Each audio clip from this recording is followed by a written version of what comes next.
3장 14절에서 17절까지 말씀 묵상합니다. 요엘서 3장 14절에서 17절까지 말씀 있습니다. 사람이 많음이요 심판의 골짜기에 사람이 많음이요 심판의 골짜기에 여호와의 날이 가까움이로다. 해와 달이 캄캄하며 별들이 그 빛을 거두도다. 여호와께서 시온에서 부르짖고 예루살렘에서 목소리를 내시리니 하늘과 땅이 진동하리로다. 그러나 여호와께서 그의 백성의 피난처 이스라엘 자손의 산성이 되시리로다. 그런즉 너희가 나는 내 성산 시온에 사는 너희 하나님 여호와인 줄 알 것이라. 예루살렘이 거룩하리니 다시는 이방 사람들이 그 가운데로 통행하지 못하리로다. 아멘. 이방에 대한 하나님의 심판과 거룩함의 회복. 하나님께서 이스라엘 주변의 민족들에게 전쟁을 선포하게 하셨습니다. 이스라엘에게 있어서 전쟁은 하나님께 속한 것이죠. 그래서 당시에 주변 나라들 이스라엘에게는 두려움의 대상이기도 했고 하나님이 없이 우상을 섬기면서도 경제적으로 군사적으로 강성한 나라가 된다라고 하는 것은 부러움의 대상이기도 했죠. 그러나 연단 이후에 이스라엘 백성들이 이제 하나님과의 관계가 회복되고 거룩한 백성으로서의 정체성이 회복되어질 때 하나님께서 그들과 함께 하심으로써 담대하게 전쟁을 선포하게 하셨습니다. 그것은 대적들에 대한 하나님의 심판이 시작됐음을 의미하는 것이죠. 대적들에게 평소에 생업을 중단하고 전쟁 준비에 총력을 기울이라. 이들이 최선을 다해서 준비하고 전쟁을 위해서 최선을 다한다 할지라도 하나님이 함께 하시는 이스라엘과 대적하여 결코 승리할 수 없음을 깨닫게 하시기 위해서 이 말씀을 하신 것이고 하나님께서 그들을 여호사밧 골짜기에서 다 멸절시킬 것이다. 여호사밧 왕 시대에 전쟁이 있었을 때 모압과 암몬이죠. 연합군이 침공해 왔을 때 여호사밧이 겸손히 하나님을 믿고 의지하고 그 이전에 그는 하나님을 경외하는 자였죠. 모든 우상을 제거하고 하나님의 말씀에 순종하며 하나님을 바르게 섬기고 거룩한 백성 하나님이 다스리신 하나님의 나라를 세워가는 일에 힘썼던 사람이었죠. 그런 여호사밧과 주님의 함께 하심에 그들이 자중질환이 일어나서 한 사람도 피할 수 없이 다 시체가 되고 말았죠. 그러니까 하나님께서 이와 같은 하나님이 하신 일이거든요. 이런 일들을 장차 이스라엘을 통해서 이루실 것이다 라고 말씀하고 있습니다. 그래서 하나님께서 추수, 그게 추수 때 낫을 사용하시는 것과 같이 추수를 심판으로 표현하시기도 하셨는데요. 죄악이 충만할 때까지 기다리시다가 하나님의 때에 심판의 추수를 행할 것이다 라고 말씀하고 계시죠. 예수님의 재림과 마지막 심판 때에도 이와 같은 모습으로 나타날 것이다. 예수님께서도 예언의 말씀을 하셨습니다. 이어서 14절에 사람이 많으며 심판의 골짜기에 사람이 많다. 심판의 골짜기에 여호와의 날이 임할 것이다. 강조하고 계시네요. 하나님께서 이스라엘 주변 나라들 대적들을 심판하실 계획과 예언의 말씀을 전하게 하시면서 이스라엘을 대적하고 멸시했던 많은 나라 백성들이 심판의 골짜기에 서게 될 것이라고 하십니다. 사람이 많다. 계속 강조하고 있는데요. 그만큼 심판받을 대상이 너무 많다는 사실을 강조하고 있죠. 심판의 골짜기에 하나님의 심판이 반드시 이루어질 것이다. 강조하십니다. 이 심판이라고 하는 히브리어가 헤하루츠인데요. 이 어근이 하라츠에서 온 말인데 이 하라츠는 자르다, 예리하다, 결단하다 이런 뜻을 가진 단어입니다. 그러니까 하나님의 심판은 매우 예리하고 아주 결정적으로 시행될 것이다. 그러니까 대적의 모든 죄를 밝히시는, 그러니까 심판이라고 하는 것은 자른다라는 거거든요. 결단, 예리하다. 그러니까 하나님의 말씀은 좌우에 날선 건강하거든요. 그래서 죄를 정확하게 알고 계세요. 그래서 죄를 잘라내는 겁니다. 그 죄에 대한 하나님의 아주 분명한 심판을 의미하는 말이죠. 또 이 하루츠라고 하는 이 단어가 예리한 타작기를 가리키기도 해요. 아모스 1장 3절에 보면 여호와께서 이와 같이 말씀하시되 다메섹의 서너 가지 죄로 말미암아 내가 그 벌을 들이키지 아니하리니 이는 그들이 철 타작기, 이 타작기가 하루츠입니다. 타작하듯 길러서 압박할 것이다. 그러니까 하나님의 심판이 이스라엘과 이스라엘의 하나님을 조롱하고 대적하는 그 교만하고 우매한 자들에 대한 매우 단호하고 또 날카롭게 이루어질 것이다 라는 것을 의미하는 것입니다. 결국 매우 많은 사람들이 하나님의 심판의 자리에 서게 될 것이고, 이것은 하나님의 의지와 뜻이죠. 죄악에 충만할 때까지 기다리시다가 그들은 하나님의 단호한 심판 앞에 서게 될 것이다. 그러니까 아무리 많은 나라와 군대가 힘을 합해서 모인다고 할지라도 전능하신 하나님의 아주 엄중하고 분명한 심판을 피할 수는 없을 것이다. 15절에 해와 달이 캄캄하고 별들이 그 빛을 거둔다. 그러니까 하나님의 심판의 날에 해와 달이 어두워진다. 별이 빛을 거두게 될 것이다. 천재지변이 일어난다는 거예요. 천지 만물을 창조하시고 하나님이 날과 모든 시즌, 계절을 다 하나님께서 주관하시고 다스리신다고 하셨잖아요. 그러니까 아침에 일어나면 해가 뜬다. 이거 한 번도 의심해 본 적이 없죠. 근데 하나님께서 이것을 중단하실 때가 있다. 그러니까 이 모든 우주의 질서를 섭리하시는 분이 하나님이신데 그것이 중단된다고 하는 것은 하나님만이 하실 수 있는 일이에요. 그런데 마지막 하나님의 심판의 날은 해와 달이 어두워진단 말이에요. 이거를 이 지구의 자전 혹은 공전, 이것을 일시적으로 중단하실 수 있는 분이 누구겠습니까? 하나님만이 하실 수 있는 분이 하는 것이죠. 하나님의 전능하신 능력을 나타내 보여주실 것이다. 마태복음 24장 29절에 보면, 마태복음 24장은 마지막 징조죠. 마지막 때의 징조, 예수님의 재림. 그 징조가 무엇인가에 대해서 예수님께서 말씀하셨는데요. 그날 환난 후에 즉시 해가 어두워지고 달이 빛을 내지 아니하며 별들이 하늘에서 떨어질 것이다. 하늘의 권능들이 흔들릴 것이라고 말씀하셨어요. 그래서 마가복음 13장 23절 이하에도 너희는 삼가라. 내가 이 모든 일을 너희에게 미리 말하였노라. 그때에 그 환난 후 해가 어두워지고 달이 빛을 내지 아니하며 별들이 하늘에서 떨어질 것이다. 그렇습니다. 하나님의 심판의 날에 이루어질 하나님의 역사하심이죠. 이것은 하나님께서만이 할 수 있는 일이에요. 이런 일이 실제로 이루어졌습니다. 해가 어두워지는 일이 실제로 역사 속에 일어났어요. 예수님께서 십자가에 못 박혀 죽으실 때죠. 마태복음 27장 45절이에요. 제6시로부터 온 땅에 어둠이 임하여 제9시까지 계속되더니, 예수님 십자가에 못 박히실 때 어둠이 찾아왔다는 거죠. 6시로부터 온 땅에 어둠이 임했다. 그 당시 이스라엘 시간 6시는 정오입니다. 정오. 대낮이에요. 그런데 그때 태양의 빛이 사라졌어요. 온 땅에 어둠이 임했다고 기록하고 있습니다. 9시까지 계속됐다. 6시에서 9시까지 약 3시간 동안 정오에서 오후 3시까지 태양빛이 사라졌어요. 정오인데 캄캄한 어둠이 찾아왔단 말이에요. 얼마나 두려운 일입니까? 절대 일어날 수도 없는 일들이 예수님께서 십자가에 못 박힐 때 나타났죠. 이것은 무슨 계기일식이다, 뭐 이렇게 생각하는 사람들도 있어요. 근데 이건 무식한 소리죠. 계기일식은 태양과 지구가 달이 일직선상에 서는 날인데, 그러니까 달이 태양을 가리는 현상이에요. 근데 이것은 계기일식은 1년에 한 2번 정도 발생을 하죠. 그래서 계기일식의 지속시간은 최대 길어야 8분입니다. 8분. 그 중에서도 실제 관측할 수 있는 시간은 2 내지 3분 정도에 불과해요. 그러니까 천체의 상대 운동으로 인해 달 그림자가 지구 표면에 빠르게 이동하기 때문인데요. 길어야 8분이에요. 8분. 그런데 예수님의 십자가의 죽으심은 하나님께서 인류의 모든 죄를 예수님께 짊어지게 하시고 심판하시는 하나님의 공의 심판이었거든요. 그래서 정오에서 오후 3시까지란 말이에요. 3시간 동안 빛이 나타나지 않았다. 이건 절대 일식이 아니죠.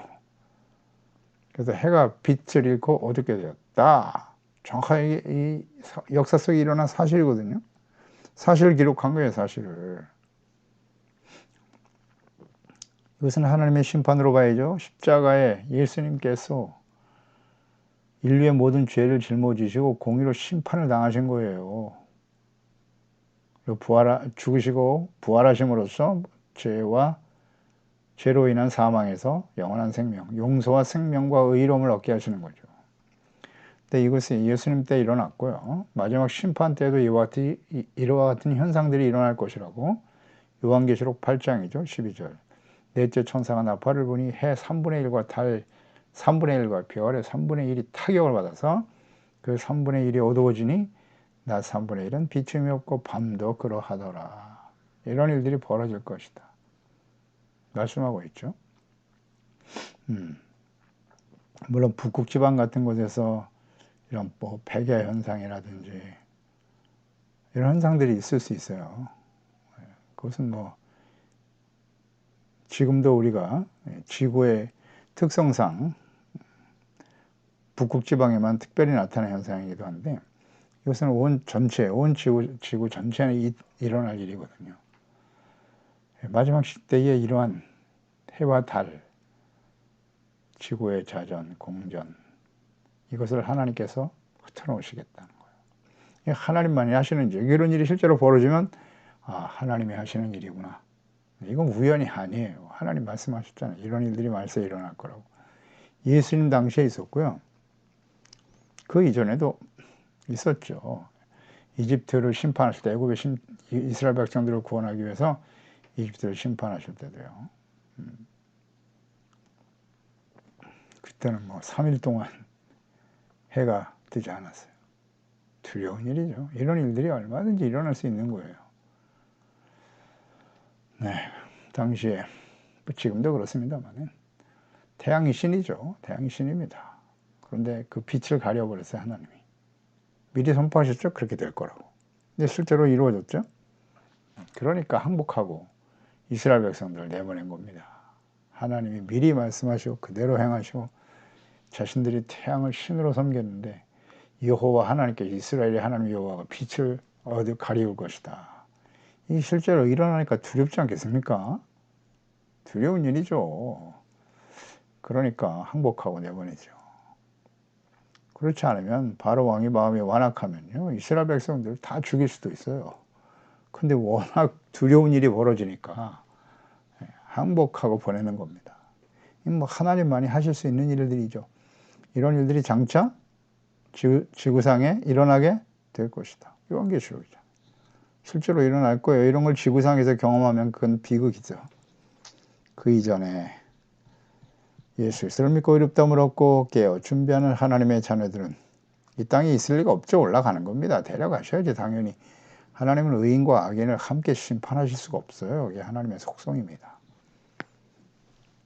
16절에 여호와께서 시온에서 부르짖고 예루살렘에서 목소리를 내실 것이다. 하늘과 땅이 진동할 것이다. 당연하죠. 하나님이 하시는 심판은 무섭습니다. 시온에서 부르짖고 예루살렘에서 목소리를 낼 것이다. 시온, 예루살렘, 하나님이 계신 하늘에서 부르짖으며 소리를 내실 때 하늘과 땅은 진동한다. 예레미야 10장 10절에도 보면 오직 여호와는 참 하나님이시요 살아계신 하나님이시다. 영원한 왕이시라. 그 진노하심에 땅이 진동하고 그 분노하심을 이방이 능히 당하지 못하느니라. 아멘이죠. 하박국 3장 6절에도 보면 그가 서신즉 땅이 진동하고 그가 보신즉 여러 나라가 전율하며 영원한 산이 무너진다. 무궁한 작은 산이 엎드러지고 그의 행하심이 예로부터 그러하시도다. 마태복음 27장 50절 예수께서 다시 크게 소리 지르시고 영원히 떠나가시다. 예수님 십자가에서 죽으실 때 이에 성소 휘장이 위로부터 아래까지 찢어졌죠. 또 땅이 진동했어요. 바위가 터졌습니다. 이런 모습을 보고 있던 예수님의 십자가에 못 박았던 백부장과 함께 예수를 지키던 자들이 지진과 그 일어나는 일들을 직접 보고 경험했다는 거잖아요. 심히 두려워 떨었다. 그러면서 그들이 뭐라고 말했습니까? 그는 진실로 하나님의 아들이었도다. 예수님을 하나님의 아들로 인정했죠. 일어나는 자연현상들을 보면서 얼마나 두려웠겠어요. 하나님의 아들이 맞다고 고백했습니다. 증언했죠. 역사적 사실입니다. 그러나 여호와께서 그의 백성의 피난처 이스라엘 자손의 산성이 되시리로다. 여호와께서 부르짖으시면서 심판하시는 모습 두렵죠. 심판을 받는 사람들에게는 두려움이지만 환난과 연단을 통해서 의의 거룩한 백성으로 회복된 하나님의 백성에게 구원과 은혜의 시간이 되는 것입니다. 오히려 하나님께서 그들에게 피난처와 산성이 되실 것이라고 말씀하시네요. 시온과 예루살렘은 궁극적으로 이루어질 하나님의 거룩하고 영화로운 하나님이 다스리시는 하나님의 나라를 의미하는 것입니다.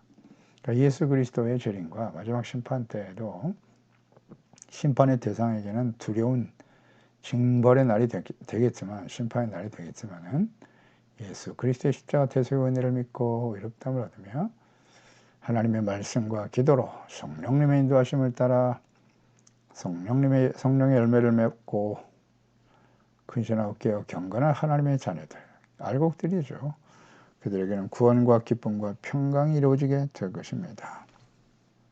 하나님께서 피난처와 산성이 되어 주시더라. 하나님이 그들을 영원한 하나님의 나라로 인도하실 것이다. 휴거에 대한 약속이죠.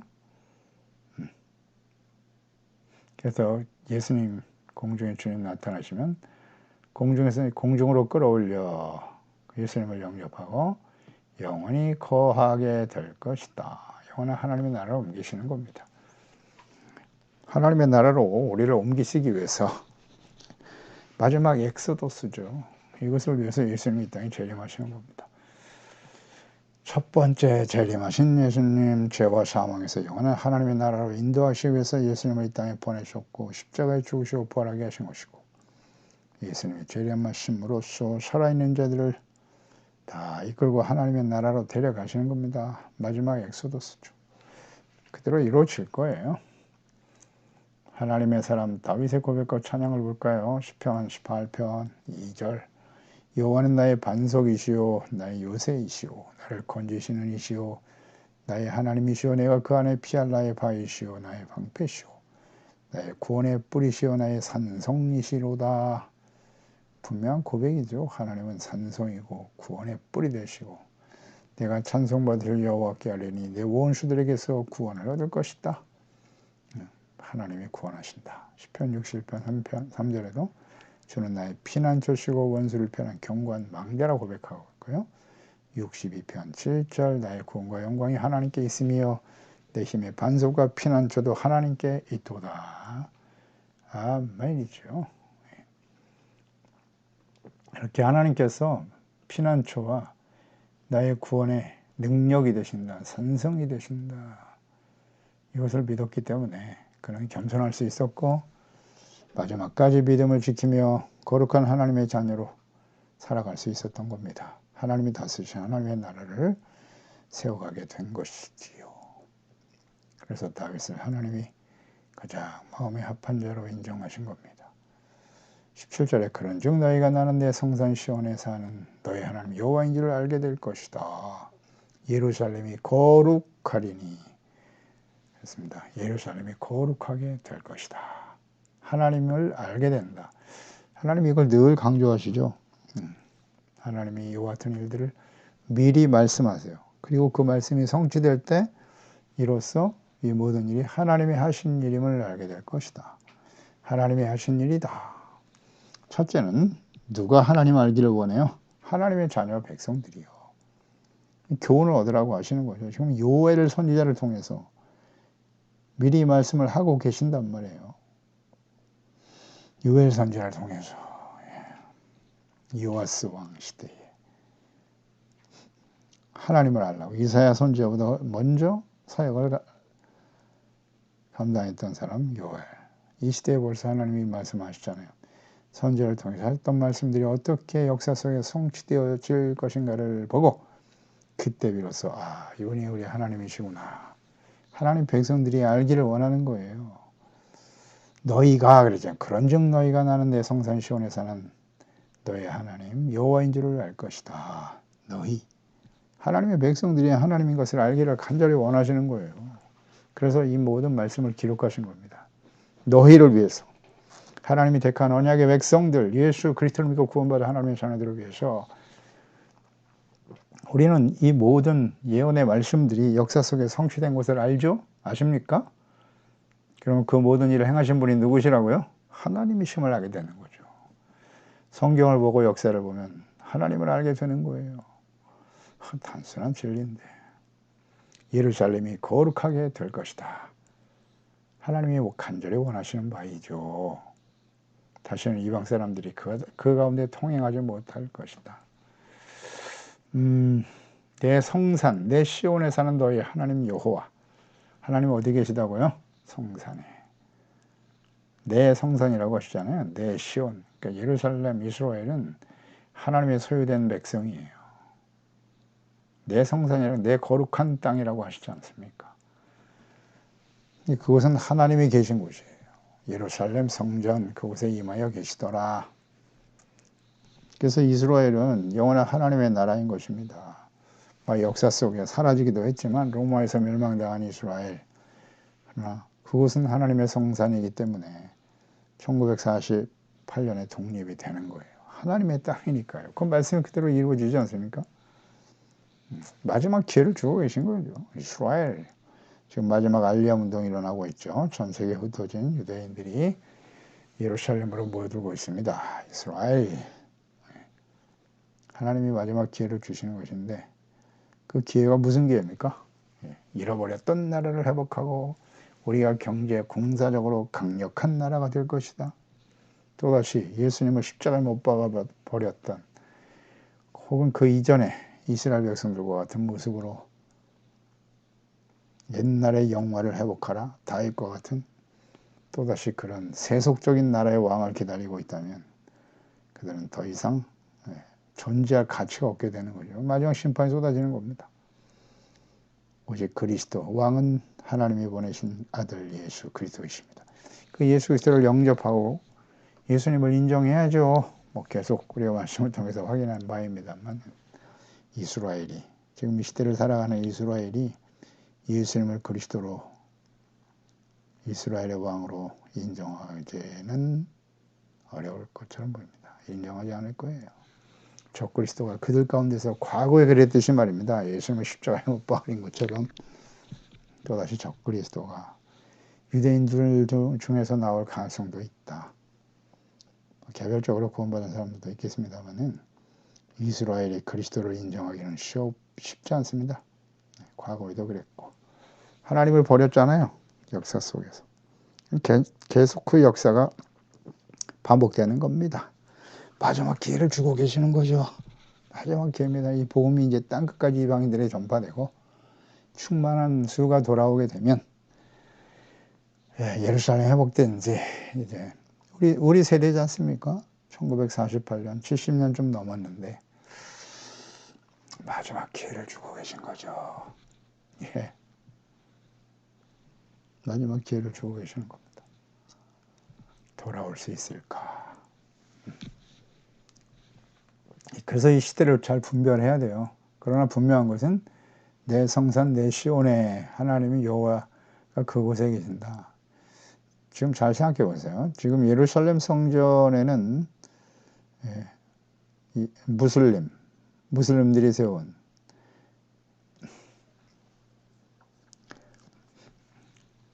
무슬림 성전이 세워져 있잖아요. 이슬람 성전 세워져 있죠. 지금 그 성전을 그곳에 하나님의 제3성전을 세우겠다고 좀 철저하게 준비되어져 있다고 하는데요. 그곳에 성전을 다시 세운들 하나님이 거기 계실까요? 하나님은 예수 그리스도 안에 계세요. 성전을 세운들 거기 하나님이 계시겠는가? 잘 생각해 보세요. 내 성산 내 시온은 어디입니까? 예수 그리스도예요. 예수 그리스도. 예수 그리스도의 몸인 성전. 교회는 예수 그리스도의 몸이에요. 하나님께서는 오늘날 예수 그리스도 안에 계세요. 예수 그리스도의 몸인 성전. 더 나아가서 성령님께서 임재하시는 하나님의 자녀들 그 몸이 성전이라고 말씀하셨어요. 그 가운데 하나님 임재하고 계신다고요. 그래서 요한복음 14장 16절 17절에 내가 아버지께 구하겠으니까 또 다른 보혜사를 너에게 주실 것이다. 영원토록 너희와 함께 있게 하신다고 말씀하세요. 그는 누구냐? 진리의 영이시다. 보혜사 성령은 진리의 영이세요. 그분이 영원토록 우리와 함께 하신대요. 세상이 능히 그를 받지 못할 거야. 하지만 너희는 그를 알고 그는 너희와 함께 거하시며 너희 속에 계시겠음이라고 약속하셨죠. 성령이 우리 안에 계세요. 영원토록 함께 하시겠다고. 예수 그리스도를 믿고 구원받은 하나님의 자녀. 여기서 너희는 누굽니까? 예수 그리스도를 믿고 죄사함 받고 의롭다고 구원받은 하나님의 자녀들이죠. 그래서 고린도전서 3장 16절로 연결되는 거죠. 너희가 너희 하나님의 성전인 것과 하나님의 성령이 너희 안에 계시는 것을 알지 못하느냐? 고린도전서 6장 19절. 너의 몸은 너희가 하나님께로부터 받은 바 너희 가운데 계신 성령의 전인 줄 알지 못하느냐? 너희는 너희 자신의 것이 아니라 값으로 산 것이 되었으니 그런즉 너희 몸으로 하나님께 영광을 돌려라. 아멘. 이제 우리의 몸이 예수 믿고 구원받은 하나님의 자녀들, 우리 한 사람 한 사람이 하나님의 성령이 거하시는 하나님의 성전인 거예요. 그런 사람들이 모인 곳이 교회고, 그래서 그곳에 하나님이 임재하여 계시는 겁니다. 가정이, 교회가, 우리 개인, 가정, 교회가 예수 그리스도 안에 성령의 인도하심을 따라 살아갈 때 거룩한 성전이 되는 것이죠. 그런데 성전을 더럽히면 예수님께서 성전을 들어가서 장사하는 것을 보시고 다 내어 쫓으시면서 성전이 하나님이 기도하는 집이 되어야 할 성전이 어째요 강도의 소굴이 되었느냐. 오늘날 교회가 그런 모습으로 전락해 가고 있죠. 오늘날 교회를 보고 예수님께서 얼마나 진노하실까. 자, 생각해 보세요. 더 나아가서 우리 개인, 예수를 믿고 구원받은 우리 개인의 마음속에 하나님의 성령이 거하시는 거룩한 성전이 되어야 하는데 무엇을 먹을까, 입을까, 마실까. 경제, 돈. 가득 차 있잖아요, 이걸로. 세속적인 욕망, 무슨 성공. 강도의 속으로 만들고 있지는 않은가요? 하나님 아시겠죠? 분명히 마태복음 6장 24절에 너희가 하나님과 재물 두 주인을 섬길 수 없다. 이 세상엔 두 마스터가 있는데 하나는 하나님이고 하나는 마니, 돈이에요. 이 세상 주인이 누구냐? 돈입니다, 돈. 예수님 그렇게 말씀하셨잖아요. 아닌가요? 그렇습니다. 함께 섬길 수 없다고 하셨어요. 두 주인을. 선택하나. 하나를 이를 미워하면 저를 사랑하거나 사랑과 미움의 문제고 또 하나는 가치의 문제죠. 가치의 문제. 하나를 정말 존중히 여기고 그를 위해서 헌신하거나 아니면 멸시하거나 둘 중에 하나다. 그렇습니다. 우리 하나님의 거룩한 성전이라면 우리 마음에 성령이 임하시면 그는 진리의 영이시죠. 진리가 되신 예수 그리스도와 하나님의 말씀을 지켜 순종하고 하나님의 거룩한 임재하심 앞에 그 말씀을 사랑하고 믿고 순종하고 우리의 삶을 통해서 제 말씀을 지키는 것이 의잖아요. 착함, 이런 진실함이죠. 그래서 하나님께 영광을 돌리는 삶을 살아가게 되는 것입니다. 우리는 어떤 마음의 상태로 우리의 마음의 성전 혹은 우리 개인, 가정, 교회, 우리의 삶에 진정 하나님의 성령이 임하시는 거룩한 성전으로 살아가고 있습니까? 하나님이 이걸 간절히 원하세요. 이방 사람들이 그 가운데로 통행하지 못하게 하라 그랬잖아요. 그런데 그 이후에 하나님의 백성들은 또다시 부패하고 타락하죠. 지켜야 됩니다. 우리 마음과 생각을 거룩함으로 지켜가야 돼요. 기도하겠습니다. 하나님 아버지, 오늘도 주의 말씀을 듣습니다. 하나님의 자녀와 백성들, 하나님께서 연단과 또 시련과 환난의 과정을 통해서 거룩한 하나님의 백성을 회복시킨 이후에 그들을 멸시하고 조롱했던 이방인들을 모아 하나님의 심판하시겠다고 하십니다. 공의의 심판. 하나님의 백성들에게는 오히려 하나님이 산성이 되어주시고 피난처가 되어주실 것이다. 진실로 예수 그리스도 안에서 죄사함받고 용서받고 의롭다함을 얻어 거룩한 하나님의 자녀로 회복된 그리스도인들, 하나님의 자녀들에게는 하나님의 구원의 하나님이 되십니다. 예수께서 이 땅에 재림하시는 날 예수 안에서 죄사함받고 의롭다함을 얻어 영광스러운 하나님의 자녀로서 주야로 하나님의 말씀을 묵상하고 경건의 삶을 지켜가면서 근신하고 깨어 하나님을 사랑하고 그 말씀을 온전히 지켜 순종하며 성령님의 인도하심을 따라 우리의 성령이 임하시는 우리의 마음과 또 우리 소중한 가정과 그리스도 모인 교회들이 거룩한 하나님의 전으로 하나님이 그곳에 임자여 계시며 그 하나님의 임재하심 앞에 경건하고 깨어있는 예배자요 그 하나님의 말씀을 따라 지켜 행함으로써 어둡고 폐역한 이 약한 세대에 하나님의 말씀과 뜻을 전파해야죠. 구원의 복음을 전할 뿐만 아니라 장차 예수님의 재림과 마지막 재앙이 이 땅에 쏟아질 것이다. 공의 심판이 임할 것임을 선포하고 그에 합당한 삶을 살아가도록 정결하고 거룩하고 깨끗한 우리의 심령과 가정과 삶을 지켜갈 수 있도록 도와주세요. 예수님의 이름으로 기도드리옵나이다. 아멘.